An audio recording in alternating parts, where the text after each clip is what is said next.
이 시간에도 우리 성도님들 성령의 은혜가 있는 시간 되시기 바라겠습니다. 그리스도인이라는 것은 어떻게 보면은 개념적으로 보게 되면 요즘 세상에서는 매우 광범위하게 많은 제목들을 가지고 있는 것을 볼 수가 있습니다. 그래서 어떤 것이 그리스도인인가 구분하기 어려운 그러한 세상이 되고 말았습니다. 그래서 명확하게 대답을 못하는 그러할 때가 있습니다. 내가 분명 그리스도인이기는 하지만은 그 증거는 무엇이냐 하는 질문이 던져지게 되면은 당황스러워하는 그러한 요즘 사람들이 그리스도인 교회 다니는 사람들이 많이 있습니다. 예를 들어보게 되면은 명확한 답을 할 수 있어야 되죠. 저는 동네 정가입니다. 동네 정가이고 저희의 그 시조는 정해문이라는 분이 시조입니다. 그리고 저 집이공파인데 집이공파 저희의 바로 선조 시조대죠, 그죠? 시조 되시는 분은 정난손이라는 그런 선생님이라. 그래서 그분에서 정난손이라는 분에서 저는 33대 손입니다. 그러면 누가 저에게 동네 정시가 맞냐? 그러면 저는 확실하게 이렇게 명확하게 말씀을 합니다. 그러면 맞구나 이렇게 얘기를 하죠. 요즘 그리스도인들도 마찬가지로 내가 왜 그리스도인인지 우리 삶으로도 보여줘야 되고 또 입술로도 이렇게 명확하게 말할 수 있어야 됩니다. 또한 우리들의 머리 생각 속에도 마찬가지로 그러한 생각들로 가득 차 있어야 진정한 그리스도인답게 우리가 삶을 살아갈 수 있지 않겠나 생각을 해봅니다. 오늘 본문 내용을 보게 되면은 그리스도인의 모습을 몇 가지로 나눌 수가 있습니다. 오늘 읽었는 본문은 우리 그리스도인들이 어떠한 삶을 살아가야 하는지에 대해서 전하고 있는 그러한 말씀이 아닌가 생각해 봅니다. 본문 가운데 보게 되면은 하나님이 기쁘게 받으실 신령한 제사를 드릴 거룩한 제사장이 될지니라 이렇게 전하고 있습니다. 이때 성경의 시대는 신약 시대입니다. 그런데 어떻게 제사를 드릴 수 있을까? 이 제사라는 것은 구약의 시대죠, 그죠? 구약의 시대에 이러한 제사를 드렸는데 어떻게 신약의 시대에 희생 제물을 하나님께 바쳐서 바쳐야 하는 것일까? 이렇게 의아해할 수도 있습니다. 그런데 예수 그리스도께서 우리들의 죄 사함을 위해서 이제는 단번에 어떤 영원히 드려지는 그러한 희생 제물이 되셨다는 것입니다. 그것을 통해서 구약에서처럼 그러한 제사라는 것은 완전히 사라졌죠. 그럼 이 말씀이 오늘 본문의 말씀이 무슨 뜻일까? 로마서 12장 1절 말씀에 보게 되면은 그러므로 형제들아 내가 하나님의 모든 자비하심으로 너희를 권하노니 너희 몸을 하나님의 기뻐하시는 거룩한 산 제물로 드리라. 이는 너희가 드릴 영적 예배니라. 이란 말씀이 있습니다. 하나님의 신령한 집의 거룩한 제사장으로서 우리들이 하나님께 바칠 그런 희생 제물은 이러한 제사라는 것이 아니라 바로 우리 자신이라는 거예요. 그래서 우리 자신은 그냥 우리 몸을 드리는 것이 아니라 우리들이 가지고 있는 은사 중에 이런 능력과 또한 하나님 아버지께 드리는 감사함과 찬양과 또한 봉사 그리고 여러 가지 헌신들 이러한 모든 것들을 하나님께 드리는 것, 그것을 바로 오늘 로마서 12장에 드리는 영적 예배, 바로 오늘 본문에서 말하는 바로 그러한 제사다라는 것을 말씀드릴 수가 있습니다. 히브리서 13장 15절 말씀에서 항상 찬송의 제사를 하나님께 드리자 이러한 말씀이 있습니다. 이처럼 우리는 하나님 앞에 우리를 계속해서 드려야만 우리가 그리스도인의 삶을 살 수가 있다라는 것을 말씀드릴 수가 있겠습니다. 그렇다면 우리는 우리를 그냥 하나님께 드릴 수 있느냐? 그것이 아니라 산 제물로 드린다고 했습니다. 산 제물, 좀 전에 말씀드린 여러 가지 은사들도 있지만 산 제물로 드려야 하는데 어떻게 그것을 드려야 한다는 것이냐? 산 제물이 된다는 것은 우리 일평생 살아가는 가운데 끝없는 그런 순교의 고통을, 그것을 의미한다는 것이죠. 순교적인 어떤 그러한 삶을 통해서 우리는 끊임없이 계속해서 그 길을 걸어가야 되고, 그것이 바로 하나님께서 기뻐하시는 그러한 산 제물이다, 이렇게 말씀드릴 수 있습니다. 그래서 바로 이 길에서만이 하나님께서 우리 인간을 창조하셨던 그런 어떤 본래의 어떤 그런 자아를 우리가 찾아갈 수 있는 것입니다. 그렇다면 우리가 어떠한 사람이 그리스도인으로 살 수 있을까? 첫 번째로는 그리스도인이라는 것은 하나님의 영광을 드러내는 그러한 삶입니다. 하나님의 영광을 드러낸다. 오늘 읽었는 본문 그 뒤에 보면은 12절 말씀에 보면은 너희가 이방인 중에서 행실을 선하게 가져 너희를 악행한다고 비방하는 자들로 하여금 너희 선한 일을 보고 오시는 날에 하나님께 영광을 돌리게 하려 함이라. 이러한 말씀이 있습니다. 우리 그리스도인들은 우리들의 삶 가운데 중요한 그런 문제 하나를 해결해야 합니다. 그것이 무엇이냐? 이방인들을 향한 어떠한 태도를 가져야 됩니다. 이방인들을 향한 어떠한 태도, 이것이 매우 중요한 그런 삶입니다. 이방인들이라는 것은 우리 대한민국 외에 있는 사람을 이방인이라고 하지 아니하고, 오늘 말씀드리는 이방인들은 예수를 믿지 않는, 그러니까 구원을 받지 못한 사람들, 그러한 사람들을 이방인이라고 하는데, 우린 그런 이방인들을 위해서 우리는 일평생 동안 그들과 함께 시간을 보내야 된다는 것이죠. 그래서 조금 전에 말씀드린 그 하나님께서 주신 은사들을 이런 이방인들에게 그것을 나타내면서 순교적 어떤 길을 계속해서 걸어가야만 그리스도인의 삶을 살 수 있다라는 것을 말씀을 드릴 수가 있습니다. 우리 성도님들 다 출근도 하시고 그렇게 하시는데, 보통 출근할 때를 생각해 보면은 우리 주위에 다 이방인들이에요. 지하철을 탄다고 생각해 보십시오. 지하철을 타게 되면 지하철역으로 내려가죠. 고개를 돌려보면 모두가 다 이방인들입니다. 예수 믿지 않는 사람들, 구원받지 못한 사람들이 내 주위에 모두가 다 그렇게 있어요. 회사에 들어가면 회사에 직장생활 하는 사람들 중에도 주를 믿는 사람도 있지만 대부분의 사람들은 이방인들입니다. 우리들이 세상에서 나가서 눈만 돌리면 모두가 다 이방인들입니다.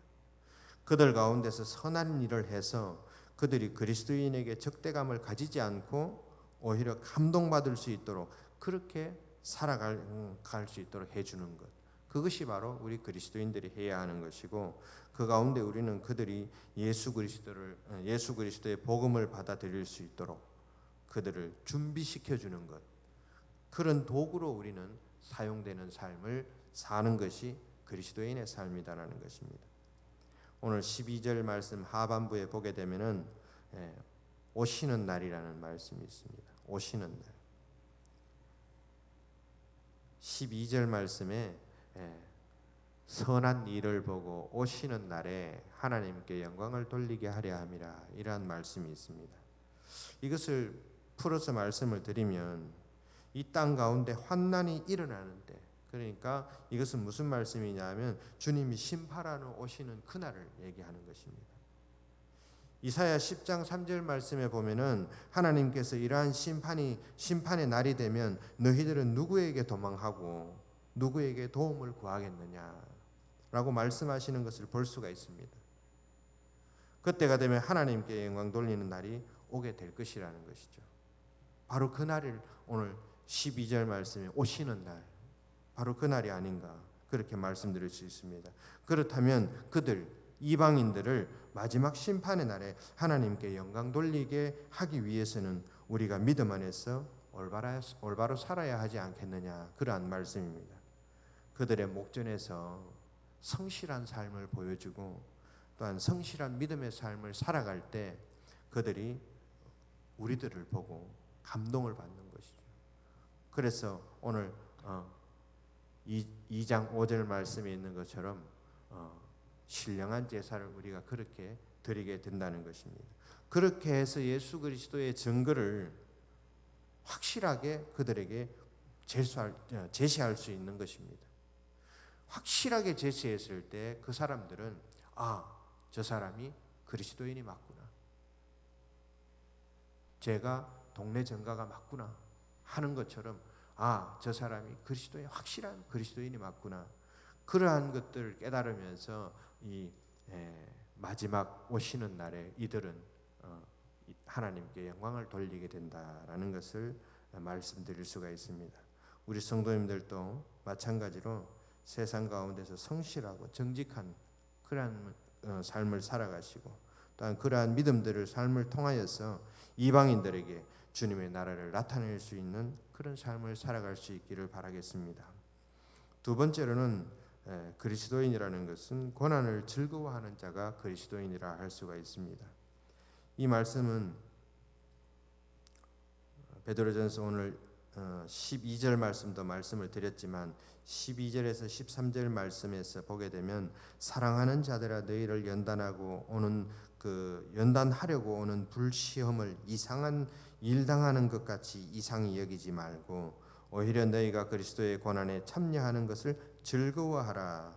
이는 그의 영광을 나타내실 때에 너희로 즐거워하고 기뻐하게 하려 함이라. 이러한 말씀이 있습니다. 우리들의 천국으로 가는 그 길 위에는 우리들과 계속해서 동행하는 것이 있습니다. 무엇이 동행하겠습니까? 우리 천국 가는 그날까지 계속 우리와 동행하는 것, 그것이 무엇이라고 생각하십니까? 오늘 제가 말씀드린 걸 보게 되면은 우리와 천국 갈 때까지 계속 동행하는 것은 고난입니다. 고난. 그렇기 때문에 우리들이 가는 그 길은 매우 힘이 들죠. 그렇다면 이런 고난을 즐거워하는 삶을 살기 위해서는 어떻게 해야 할 것인가? 그것은 우리들에게 닥쳐오는 그런 고난이 어떤 것인지를 알면 그것을 쉽게 견뎌내 나갈 수 있다는 것이죠. 우리들이 그 어떤 일을 할 때 보게 되면은 이해할 수 없는 일들이 우리를 더욱 두렵고 힘들게 할 때가 있습니다. 그리고 모르는 것들을 할 때는 두려움을 준다는 것이죠. 무엇 때문에 두려워하는지를 안다면은 우리는 두려움을 극복하기 위한 그런 싸움에서 절반을 승리하는 삶으로 먼저 점수를 따고 들어가는 거죠. 그래서 두려움의 대상이 무엇인지 그리고 무엇 때문에 괴로워하는지를 우리가 알아야 한다는 말씀입니다. 베드로가 말씀을 하고 있습니다. 너희를 연단하려고 오는 불시험을 이상한 일 당하는 것 같이 이상히 여기지 말라라고 그렇게 말씀하는 가운데 불시험은 당연한 것이라고 전하는 거예요. 그리고 특별한 우리들만 불시험을 당하는 것이 아니라는 것이죠. 모든 그리스도인들이 동일하게 당하는 것이다 라는 것을 말씀하고 있습니다. 우리 성도님들도 이길 수 없는 그런 고난은 없다는 것입니다. 불같이 뜨거운 그런 시험이라도 믿음으로 이겨낼 수 있는 그런 우리 성도님들의 삶이 되길 바랍니다. 그 다음에 고난을 즐거워하는 삶을 살기 위해서는 고난이 올 것을 예상해야 된다는 것입니다. 고난이 올 것이라고 예상하는 사람은 막상 고난이 오면 그것을 잘 견뎌나가게 됩니다. 그러나 예상치 못했던 사람들은 그 고난에 큰 피해를 입는 것을 우리는 생각할 수가 있습니다. 예상하고 있는 사람은 그 고난에 왔을 때 정신적으로나 육체적으로나 잘 적응할 수 있게 된다는 것입니다. 그리고 고난을 즐거워하는 삶을 살기 위해서는 고난은 누구에게나 찾아온다는 것을 알면서 그것을 잘 이겨낼 수 있다는 것입니다. 고난은 누구에게나 다 찾아오는 거예요. 그래야 우리는 이겨낼 수 있다고 하는데 저는 예전에 아프리카를 14명이 갔습니다. 인도양에 붙어 있는 섬나라인데 그곳에 갔는데 그곳에는 가만히 있어도 땀이 계속 흘러요. 그냥 너무 더운 거예요. 근데 14명이 갖는 사람 중에 저 혼자만 땀이 계속 흐르고 덥다고 생각하면은 아마 그 더위를 견디기는 더 힘들었을 거예요. 그런데 14명이 다 함께 똑같이 땀을 흘리는 것이죠. 똑같이 더운 거예요. 그렇다 보면은 그 더위는 자연스러운 것이기 때문에 우리는 견딜 수 있고 이겨낼 수 있는 그러한 생각들을 할 수 있게 됩니다. 이러한 것처럼 고난은 누구에게나 찾아오는 것이라는 것을 인지했을 때 고난은 잘 이겨낼 수 있는 그런 힘이 생기게 된다는 것을 말씀드릴 수 있습니다. 이처럼 그리스도인들에게 나타나는 이러한 고난들은 하나님의 자녀됨에 있어서 어떤 장성한 그 분량까지 이르는 그러한 삶을 살아가는 한 부분이라는 거죠. 베드로는 4장 13절 말씀에서 전하고 있습니다. 오히려 너희가 그리스도의 고난에 참여하는 것으로 즐거워하라. 그렇게 말씀을 하고 있는 것입니다. 초대교회에도 마찬가지입니다. 초대교회 성도들도 그리스도를 위해 고난당하는 사람들이 너무나 많았지만 그들은 그리스도를 본받아서 고통을 견딜 수 있는 그런 영광을 얻게 되었을 때 매우 기뻐하였다라는 것을 우리는 볼 수가 있습니다. 성서중앙교회 우리 성도님들께서도 마찬가지로 고통을 통하여 영광을 얻게 될 것에 대하여 기뻐하며 즐거워하는 그러한 믿음의 삶을 살아갈 수 있기를 바라겠습니다. 베드로전서 4장 14절 말씀에 혹은 그가 악행하는 자를 징벌하고 선행하는 자를 4장입니다. 4장 14절에 말씀에 보게 되면은 너희가 그리스도의 이름으로 치욕을 당하면 복 있는 자로다. 영광의 영 곧 하나님의 영이 너희 위에 계심이라. 이러한 말씀이 있습니다. 불시험이라는 것은 12절 말씀에서 전하는 바와 같이 활활 타오르는 그런 불처럼 아주 극심하고 견디기 힘든 그런 환난과 박해를 이야기하고 있습니다. 실제로 이때 당시에 로마 황제인 네로를 여러분들 잘 아실 겁니다. 이 기독교인들을 박해했는 엄청난 그런 박해를 시행했던 왕으로 매우 유명한 사람입니다. 당시 그리스도인들은 그 박해를 받으면서도 예수님을 떠나지 아니하고 믿음을 잘 지켜나갔던 것을 우리들이 볼 수가 있습니다. 지금 우리들이 살아가는 이 시대에도 이러한 시험들이 얼마든지 많이 있다는 것입니다. 그러한 시험들을 잘 이겨낼 수 있는 그런 우리 성도님들이 되셔야 되고 그러한 시험들을 잘 이겨내시고 영광의 영, 즉 하나님의 영이 성도님들 머리 위에 임하시는 것을 경험하게 될 수 있는 그러한 삶을 살아야 된다는 것입니다. 이것이 바로 그리스도인이라는 거예요. 그리스도인이라는 것은 어떠한 상황 가운데서도 나의 영광이 아니라 하나님의 영광을 드러낼 수 있는 그러한 삶을 살아가야 한다는 것을 말씀드릴 수가 있습니다. 또한 우리들에게 오는 어떠한 고난이라 할지라도 그것을 즐거이 이겨낼 수 있는 그러한 믿음의 삶을 살아가는 성도들이 되어야 신령한 집을 세워가며 하나님이 기쁘게 받으시는 그러한 신령한 제사를 드릴 수 있는 그런 거룩한 삶을 살 수 있는 그리스도인이 된다라는 것을 말씀드릴 수 있습니다. 오늘 이 자리에 함께하는 우리 성도님들도 마찬가지로 하나님께서 주시는 어떠한 그런 여러 가지 은사들이 많이 가지고 있습니다.